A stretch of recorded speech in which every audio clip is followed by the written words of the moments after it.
As we serve the Lord, we need to be continually amazed and humbled by the reality that we are who we are, and we accomplish what we accomplish only by the grace that God has poured out and continues to pour out on us.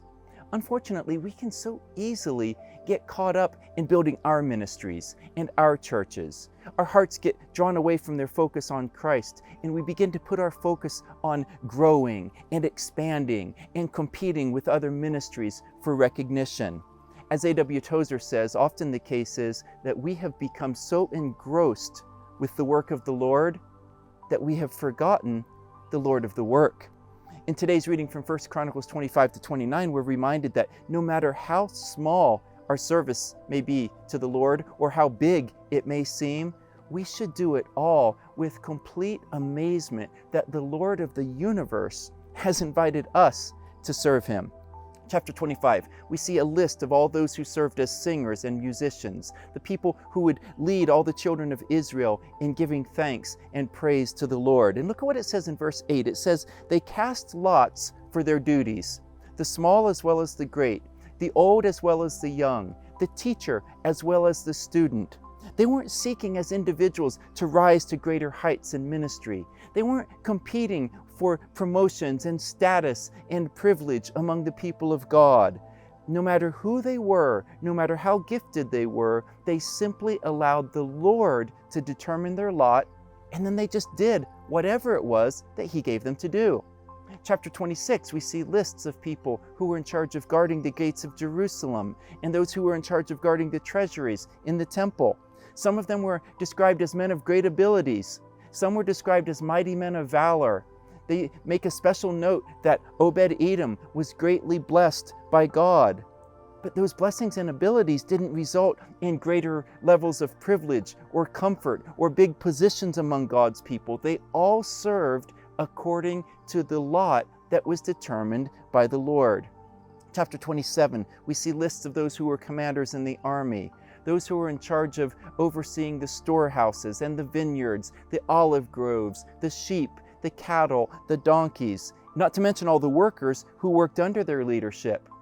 Each person had a different role, not for their own advancement or for their own glory, but they were all working together for the glory of God and for the good of God's people. If only the church today could function with such simplicity and humility. Chapter 29, David is giving instructions about the building of the temple, and he reminds Solomon of something that we need to be reminded concerning the church on a regular basis. He says simply, the temple is not for man, it's for the Lord. And then when the people of Israel generously give gold and silver and jewels for the building of the temple, David recognizes that this is about the Lord, and he prays, yours, O Lord, is the greatness and the power and the glory and the victory and the majesty. Yours is the dominion, and you, Lord, are exalted over all. And then he prayed with a humble understanding that ought to be the heart that we have concerning all of our ministry efforts. He says, who am I? And who are my people that we should be able to give so generously? For all things come from you, and from your hand alone have we given to you.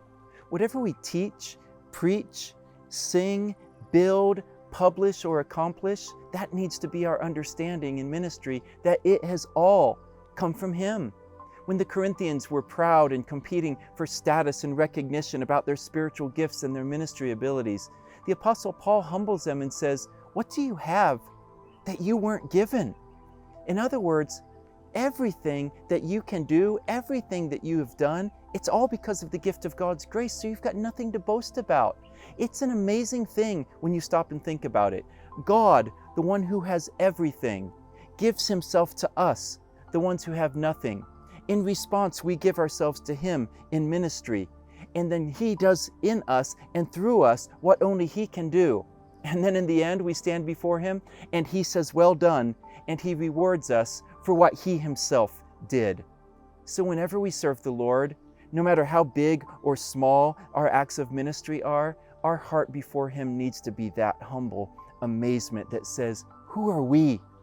that we've been able to give anything to the Lord, for all things come from Him. And if we've given Him anything at all, it came from His hand.